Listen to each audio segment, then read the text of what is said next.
Yes, people, just come from the AFTV watch along at Hippodrome.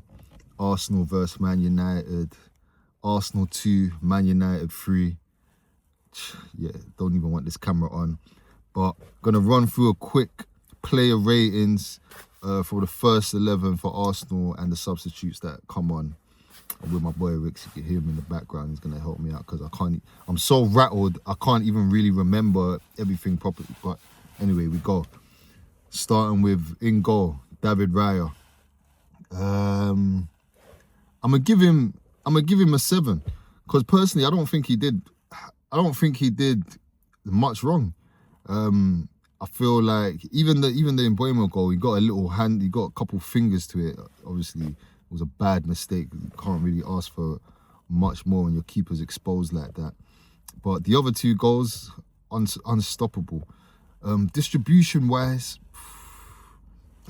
distribution-wise, do you remember anything? The ball came to him, he went long a few times. I felt like he shouldn't have gone long. I felt like he should have kept the control of the game to try, maybe put the ball into a better position. There's like a few times the ball went long when it shouldn't have. What were you saying? 7? 7's fair? I feel like 7's okay. 7's fair, cool. We'll go right back.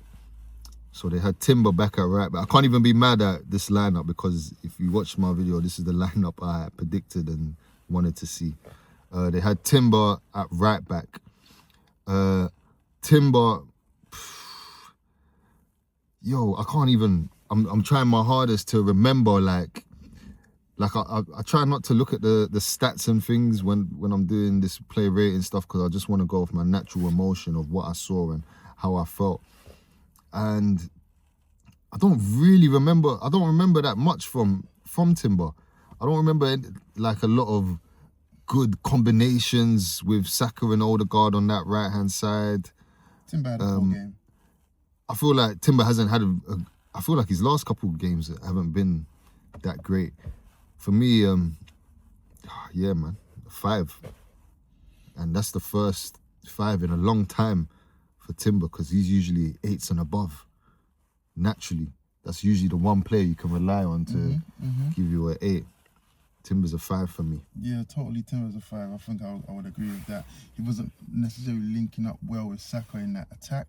When they were doubling up on Saka, having 2 flipping fullbacks on Saka, Dorgu and Shaw, you maybe needed somebody to go beyond or come close or come short, and he wasn't offering that.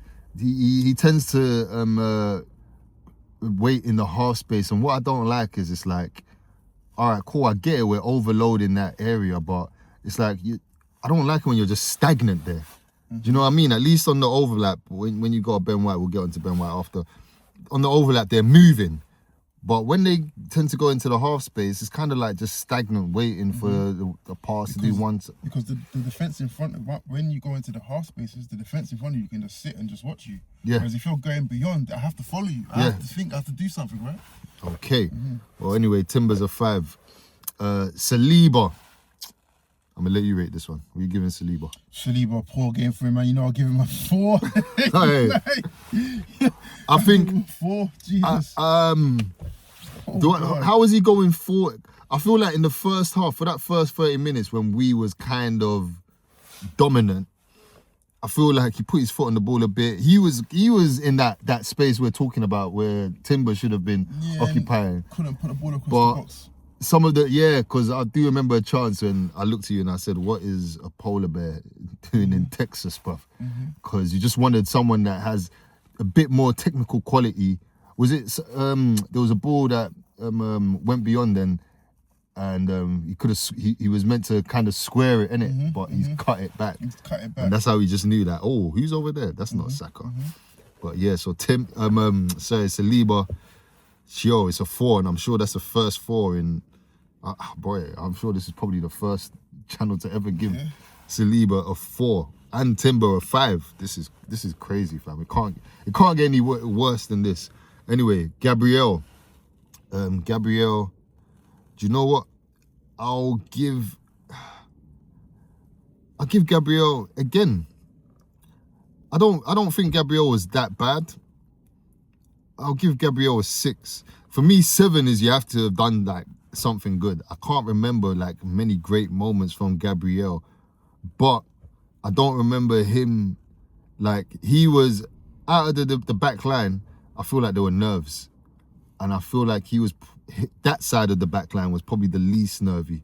It was definitely the right-hand side to me that was exhuming nerves or just sloppiness, lack of concentration, more time.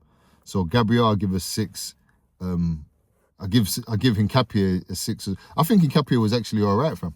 I just think the reason I'll give him a 6 and no higher is because as much as he did what I wanted him to do, which is what you're saying on the other side, go beyond, the quality of some of these balls, man. It was too deep. There was no like real pace on them, looping over. And then I think you mentioned to me earlier, the combination with Trossard just wasn't there. He's meant to be the overlapping fullback, but he's crossing in the half space, and the right foot of Trossard is on the outside. So yeah, obviously I don't know if that's I don't know if I can blame him for that, if that's instruction, but bro, you ain't got a gun to your head, fam. You can, in football, you can see like, yo, this ain't making sense. Do your thing, bro. Trust me. So yeah, man. And Hincapié and Gabriel, I'm doing giving them a 6. Yeah, I'll give them both a 6 each as well. Yeah. The skipper, Martin Odegaard. What are you saying? I'll let you rate him because they think I'm biased. Poor game from Odegaard today, man. I'll give him a 5, man. Definitely, man. It just wasn't a game for him to find that cutting edge pass in behind the defense, especially in that first 35 minute period when you had your levels, your period of dominance in the game. He wasn't able to find that cutting edge pass. Of course, Man United were defending with a low block within that first half, within periods, so we had to. A lot of people don't like it when they say Odegaard passes back, but we had to pass back to draw Man United out. But saying that, when we did draw Man United out, there wasn't that pass going in behind. It was still going back to the side. So again, Odegaard, poor game from you today. I heard someone say before that, I say someone, it was you, LOL. I heard you say how you would prefer Odegaard starting because it will be less of a basketball match. And I had agreed with that. But in hindsight, it's funny how maybe a basketball match was kind of a match we were looking for. I think so. What did you give him, a 5? Yeah, give him a 5. I'll give him a 5.5. Can we sprinkle a 0.5 in there just because he did play a part in the goal? But yeah, man, I agree. Like, I did want Odegaard to start for that controlling, for that tempo. Do you know what I mean? Setting the tempo, leading the press, like telling the team when to and when not to. And for the most part, I did see a bit of that.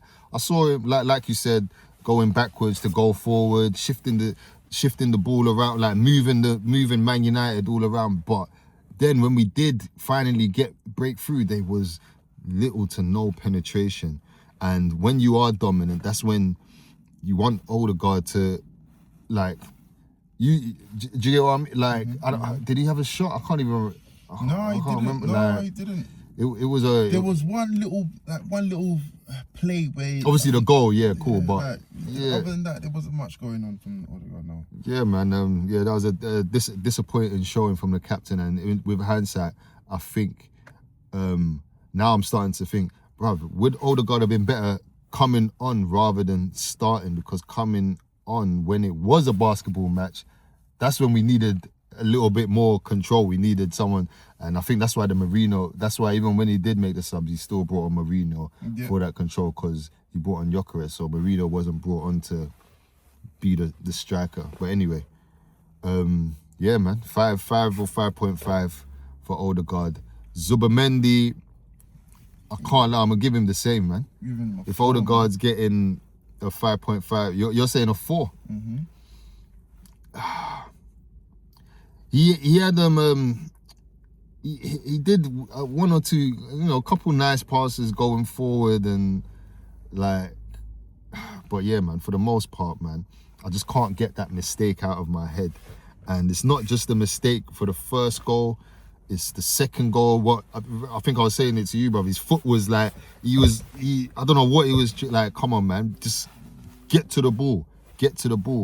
And what was the third goal as well? I just felt like the midfield was just overzealous. But obviously the third goal, I think he wasn't on the pitch for that one. But those first 2 goals, definitely. Your fingerprints are all over the crime scene, Zubimendi. And this isn't the first match against who was it? Tottenham. Against Liverpool. Against Liverpool, gave away that free kick. I think was it Bournemouth? There's been another game. Like, Bournemouth. Yep. Like Zubimendi, I get it, it's your first season here in this league. You're playing a role with a lot of responsibility, but I'm gonna need you to lock in because you've walked into something right now. We're trying to do something, and you've walked into it. So, you know the movies like when someone like they walk into somewhere and then someone just gives them a blazer and a jacket, says, "All right, cool, you're on in 10 minutes." Yo, you're on in 10 minutes, bro. You've walked into this, fam. Yeah. So the show's on, man. You need to buckle up, mate. So yeah, man. Fuck it. I'll level it out to a 5. Declan Rice, I'll give him a 6. I think I mentioned it to you earlier. I feel like Rice out of that midfield 3 was the only one showing the urgency or showing like what it meant. Like, yo, this man, then we need to win this game. But this is why you can't really compare Declan Rice with the likes of Steven Gerrard, because when it does get to that point where he has to inject urgency in the game, he loses a bit of quality. The deliveries go down a bit. The switches and the passes go down a bit. The one-touch passes go down a bit. The concentration gets a bit... He becomes a bit overzealous, overcompensating. And don't get me wrong, like, I think Declan Rice has been fantastic for us this season, but I get those moments where you want to take the game by the scruff of the neck, but you also have to be poised. You have to be poised in these situations, and I just don't feel like he was poised enough. I feel like he kind of not let the game state or the emotion of the game get to him, but he tried to take on too much, and it just ended up sometimes less is more. You know what I mean? So yeah, but for me, I'll give him a 6. I think a 6 is fair. Yeah, I think a 6 is fair for Declan Rice. Are you saying Saka? Was that our best player today?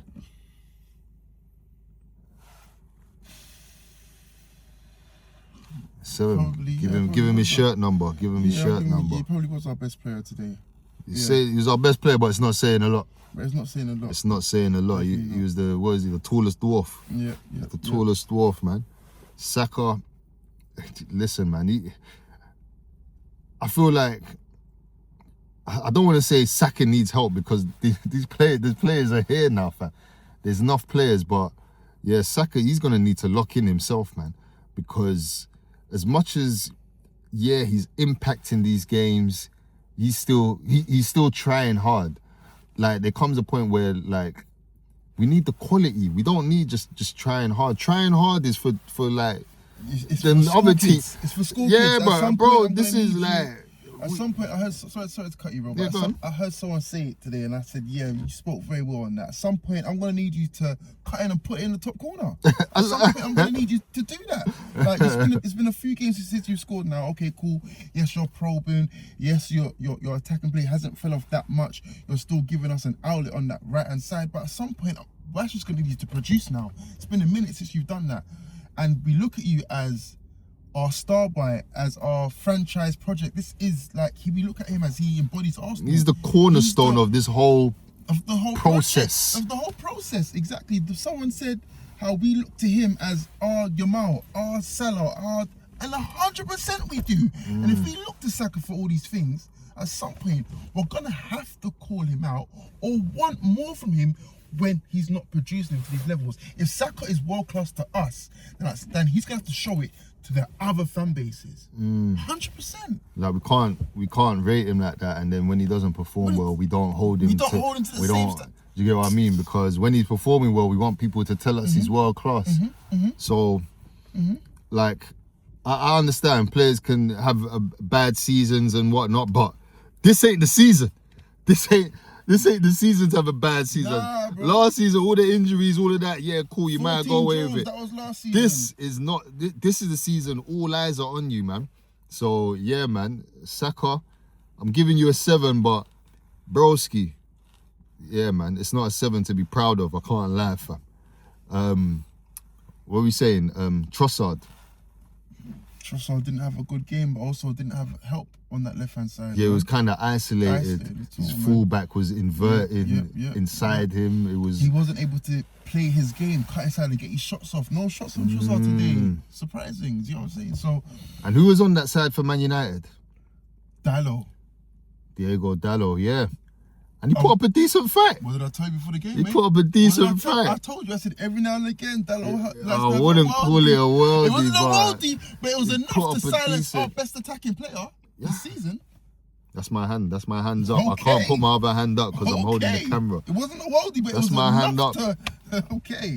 So, yeah, man, it's unfortunate for Trossard today just not been able to play his game. I don't think he was as good as Saka, but I do think he was better than pretty much everyone in the midfield for sure. Totally. I think I'll give him a 6. Give him a 6, man. I'll give him a 6. Gabriel Jesus, I can't lie. I'll give him a 5, man. A 5? I'll give him a 5, man. I'll give him a 5, man. He didn't stand a chance against Martinez and Maguire. A 5? No fucking chance, bro. No fucking chance, bro. It's my bad because this is what we all wanted, though. I know. We all wanted him to start. I know. And I'm part of it. So hindsight's a funny thing, you know. Because what way were we wrong? Because when Gyökeres came on, Gyökeres looked like, okay, maybe... So if Gabriel Jesus a 5, what are you giving Gyökeres? Let's move to the subs. 6. Gyökeres a 6? 6. I think Gyökeres did well. And I don't know if that is... Don't give him a 7, bro. No. I'm bro. You're giving the 6. That's why I let you rate him. Listen, I think Gyökeres done well, bruv, yeah. I don't know if that's more to do with the state of the game now that do you get what I mean? Even though we was losing, we was still getting pressed on, so there was space in behind, and I don't know if the defenders are a bit tired or whatnot, but I thought he actually had a decent game, and it's making me wonder if he had started, how would he have got on? Do you feel like he would have been able to give them that hard time, or do you feel like he would have just fed into what they like? Because most of these Premier League centre-backs love a wrestle and a tussle and that.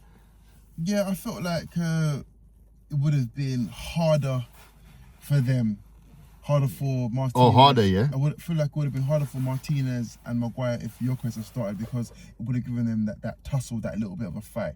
I feel like Jesus trying to stand up to them, they're looking at him like, listen, look, I'm going to let you do this fancy stuff around me, but you're not going to get through me.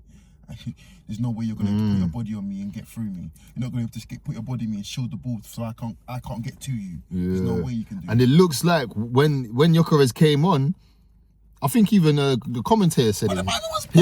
He had the beating of Martinez. What them man, Scholes and Nicky Butt, what them man was talking about Haaland, like Gyökeres was more doing it.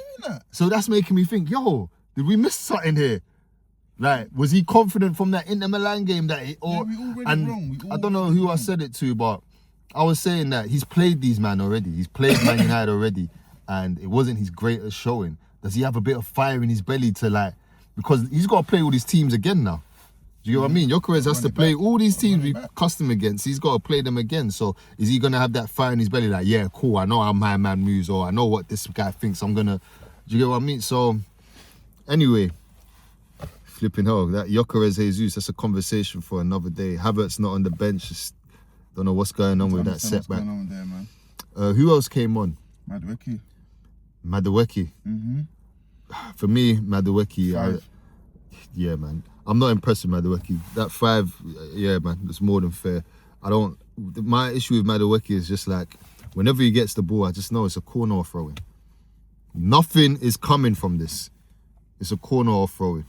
And yeah, man, bro, you know how I feel already. I feel like that should be Ethan Nwaneri deputising for Saka, not Madueke, but yeah, man, someone somewhere hates my guts.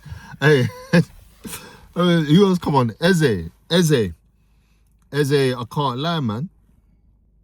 This is mad, cause this one hurts because I love Eze. So I can't say it like how I said the Madueke one, but I'm giving him a 5 as well. no impact. Yeah, no impact. No impact. And I get it. People say, yo, Eze's the kind of player needs to grow into a game, needs more time. But I can't lie. That's At 28? Listen, man. Look, the guy that they want him in. 28? Yeah. The guy they want him in the team for is Odegaard, yeah? If Odegaard comes off the bench and does that, we're on to him, fam. But usually, actually, when he does come off the bench, he does inject urgency. That's why I was thinking maybe I was wrong about that starting Odegaard thing. But Eze, with the talent you have, I can't lie, man. This is, I feel like I'm saying this almost every week. We need to see more. We need to see more, bruv. Like, it can't be like, yeah, man, because, you know, I'm only got 10 minutes, so I can't get my game up. Bro, you're a professional footballer, bruv. Yeah. So within that 10 minutes, I'm trying to see you play the best you've ever played in your life. And you've gone up a level. You're at Arsenal now. You're not at Palace, so it's not like, yeah, this is what I need. No, you need something new now. You need to gear up quicker now. This is Arsenal. This isn't, yo. Yeah, exactly. Bro, you need to gear up quicker so now. you need to up your levels, because what we saw Eze at Palace, and yeah, we love that. But what we want a better Eze than that, fam. We're thinking, yeah, we're bringing you here, better players, better coach, better team, everything. Like, yo, we should get a better Eze than what we saw at Palace. Instead, we're getting the reverse. Mikel Merino, come on. I feel like he was one of them midfielders that was just moving overzealous when that Cunha goal happened. We'll run into one player, just like ball watching. Give him a 6, man. But he had that involvement in the goal. I do think he was one of the better subs. Yeah, he was. He got around a bit, passed it around. Like, he had a little bit of urgency in his game. Got the goal as well. The goal that I can't lie, I didn't think was coming. I thought it was definitely going 3-1 before it went 2-2. So yeah, man, we'll give him a 6, bruv. Who else? Come on. Ben White, come on. He tried to inject urgency, but I don't feel, bruv, I'm giving Ben White a 5. I feel like his end product was poor, and I feel like even when he tried to inject that urgency, it just kind of slowed us down. Mm-hmm. But all these throw-ins, like, bro, just go to the spot and throw it to Salim. You're throwing it back anyway. Mm-hmm. You're throwing it backwards anyway, bro. Why do you need to run 10 yards forward to throw it 15 yards back? There was one that, I'm sure, I don't know if it was there was even a foul throw. I know there was Oh my God, that's what I'm going to say, the foul throw, cuz. I was like, but no, they didn't give it, but. Man threw it to the floor. They should have gave it. They didn't give it, but no, because I remember saying, bro, look, this guy. Man threw it to the floor. I said, what's he doing? Also, we got a problem. Our centre back, our fullbacks can't take throw-ins. Timber, Timber, Ben White, these man. You noticed, yeah? These men can't take throw-ins, fam. They drop the ball behind them. They throw it on their feet. Bro, the last throwing guy we had was Party. Bro, and even his was just like, yeah, because he's African. Because you're African, yeah, you know what I mean. Throw the ball. Oh, we missed Tony's throws, definitely. Yeah, who? Did anyone else? No, that was it. That was the 4 subs. Yeah, man. The Martinelli sub is a sub I thought, you know, I would have liked to see. Surprised that he brought on Madueke over Martinelli. I remember when that happened and you was like, nah, not yet. He was like, there's still time for Martinelli and that, but that time never come, man. And we came on to know there's something going on there. Yeah, man. Because it's definitely a game for Martinelli to come on, especially, I keep on saying, at 2-2, I thought that Martinelli should have been on that pitch. All right, flipping. All right, Arteta. What are we rating Arteta out of 10? I'll give him a 6, you know? I'm going to give him a 6 as well, because he put the lineup that I wanted to see. And for the most part, I don't feel like he told them, man, yo, go out there and be shook. Go out there and shit yourselves. And then even when it wasn't going our way, I know how people feel about Odegaard, but it's still a big thing for the manager to sub the captain. He's subbing the captain. He's saying, yo, fam, I need this. Yo, anyone can get it. So I'll give him a 6, but at the same time, yeah, it's like a 5.9. And I only say that because I feel like we're in this position because of him. Like, bro, like, can we get some coaching, man? Let's coach some different attacking styles, different attacking patterns. Like, let's open up this game without having to use a set piece, please. Like, I keep saying this with the attack, with the players that you're playing, because you can't say this is the best of these players. Yeah, this is the best we're getting from Saka, Gyökeres, and Eze and Martinelli and that, man. You can't do much more. You know they can play better, so it's up to you to find out how to get that extra out of them, man.